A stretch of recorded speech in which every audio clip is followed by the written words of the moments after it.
Halo, saya Anissa Safitri. Kali ini kita akan membahas tentang manajemen teknologi informasi. Tapi sebelum itu jangan lupa diklik tombol like dan subscribe-nya. Terima kasih. Dikutip dari laman Wikipedia, teknologi informasi atau information technology merupakan istilah umum untuk suatu teknologi apapun yang membantu manusia dalam membuat, mengubah, menyimpan, dan mengkomunikasikan serta menyebarkan informasi. Dapat dikatakan bahwa teknologi informasi adalah berbagai fasilitas yang terdiri dari hardware, software untuk mendukung dan meningkatkan kualitas informasi bagi masyarakat dengan cepat dan berkualitas.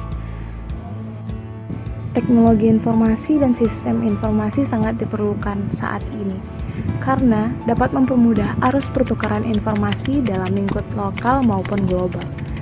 Lalu mempermudah bagi masyarakat dunia mengakses informasi yang diperlukan, mendorong kemajuan berbagai bidang karena kemudahan informasi, dan membantu masyarakat dalam melakukan aktivitas yang berhubungan dengan teknologi.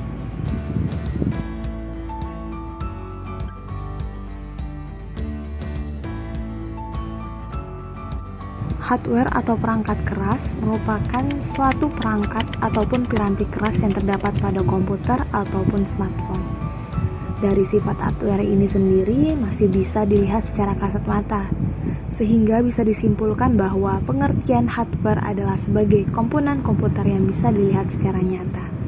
Fungsi dari hardware ini sendiri yaitu untuk mempermudah penggunaan komputer dalam melakukan kegiatan ataupun bekerja yang berkaitan dengan penggunaan komputer. Dan dengan adanya hardware ini, maka sistem komputer bisa berjalan dengan baik dan lancar. Contoh-contoh perangkat hardware. Yang pertama, CPU. CPU sebagai unit pengolah data. Lalu RAM sebagai tempat penyimpanan data sementara. Hard drive menjadi media penyimpanan data semi permanen.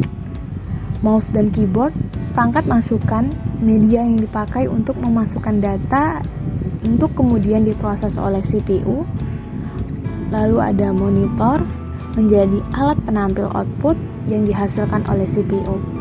Lalu speaker sebagai alat penampil output yang berupa suara yang dihasilkan oleh CPU. Software atau perangkat lunak merupakan perangkat berupa aplikasi atau program yang diciptakan serta dirancang oleh programmer sehingga dapat beroperasi dan menjalankan suatu perintah. Software dapat pula dikatakan sebagai penggerak atau pengontrol perangkat keras untuk kemudian difungsikan sebagaimana fungsinya. Fungsi dari software ini sendiri yaitu sebagai sistem operasi atau sistem pendukung. Lalu untuk mengatur dan mengontrol hardware, menjadi menerjemah setiap instruksi ke dalam bahasa mesin agar dapat diterima oleh hardware dan mengidentifikasi program. Contoh-contoh software. Yang pertama, application software merupakan perangkat lunak aplikasi seperti pengolah kata, lembar tabel hitung, dan lain-lain. Lalu ada operating system, merupakan sistem informasi seperti Windows dan Linux. Lalu ada device driver, pengendali perangkat keras yakni penghubung antara perangkat-perangkat keras pembantu. Lalu ada software development tool, yaitu perkakas pengembangan perangkat lunak seperti kompilator. Lalu ada Pascal dan bahasa pemrograman.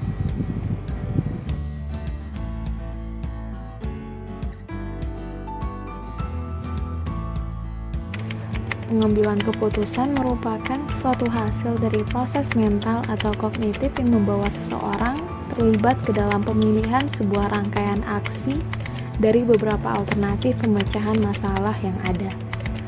Semua proses pengambilan keputusan tentu saja menghasilkan satu keputusan final.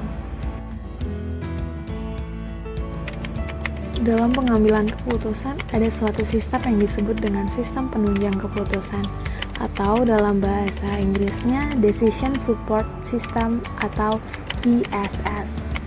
Jadi, sistem penunjang keputusan merupakan sistem yang dapat membantu pada saat pengambilan keputusan dalam bisnis ataupun organisasi. Sistem penunjang keputusan dapat digunakan pada tingkat manajemen, operasi, dan perencanaan. Sistem penunjang keputusan juga dapat digunakan untuk membantu mengambil keputusan dalam masalah yang memiliki kemungkinan berubah dengan cepat.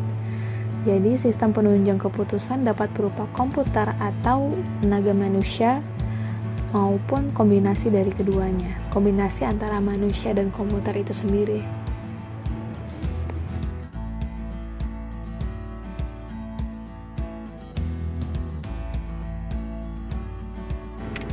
Dalam komputasi, data dapat diartikan sebagai bentuk informasi dengan bahasa tertentu yang telah diolah secara efisien, dapat berupa subjek tunggal maupun subjek plural yang digunakan dalam suatu proses tertentu. Contohnya saja, data dapat berupa lembar absensi mahasiswa dalam suatu perkuliahan. Data dapat berupa informasi yang berbentuk digital biner, khususnya yang terdapat pada media transmisi dan komputer masa kini. Ada pula data yang disebut data mentah, yang mana merupakan suatu istilah yang digunakan untuk menjelaskan data dalam bentuk digital yang paling dasar. Informasi merupakan hasil dari data yang telah diproses sedemikian rupa sehingga dapat memberikan pengetahuan kepada orang yang menerimanya. Informasi dapat dikatakan sebagai data apabila informasi tersebut dikatakan atau dimasukkan ke dalam komputer, dan jika data tersebut telah diproses, maka keluarannya akan bisa dikatakan sebagai informasi. Informasi didapatkan dengan cara mengumpulkan sekumpulan data dan merubahnya menjadi suatu bentuk yang memiliki makna. Informasi yang telah diproses lebih lanjut atau telah dimanipulasi sedemikian rupa dapat membentuk suatu hal yang dikenal dengan pengetahuan. Pengetahuan dapat didefinisikan sebagai informasi yang valid, kontekstual, relevan, dan dapat ditindaklanjuti. Jadi dalam definisi yang lebih sederhana itu, pengetahuan merupakan informasi yang dikodifikasikan. Selain itu, pengetahuan juga dapat diperlakukan sebagai objek yang dapat diperoleh, diintegrasikan, dan disebarluaskan sebagai komoditas dan menjadi produk yang dapat diperdagangkan. Pengetahuan juga dianggap sebagai informasi dengan makna.